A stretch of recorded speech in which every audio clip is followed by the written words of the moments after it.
on est un peu perplexe parce qu'hier, on a eu deux signaux contradictoires. En tout cas, qui ne vont pas dans le même sens. La Banque mondiale qui revoit à la baisse ses perspectives de croissance pour le monde, qui dit 1,7% au lieu de 3%, c'est énorme au niveau mondial.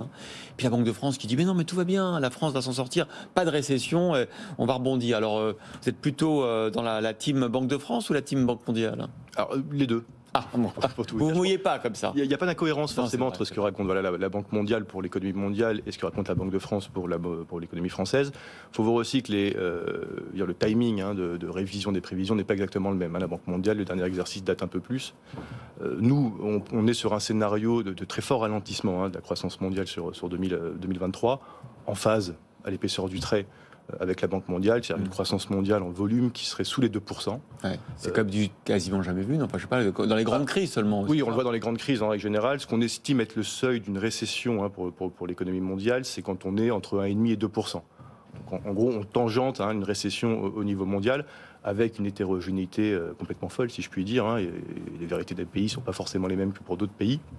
Pour la France, on est aussi en phase avec la Banque de France, puisqu'on est sur une croissance très légèrement positive. Là aussi, je ne suis pas certain que l'essentiel du débat soit sur l'épaisseur du trait au-dessus ou en dessous de zéro. On sera au voisinage de zéro.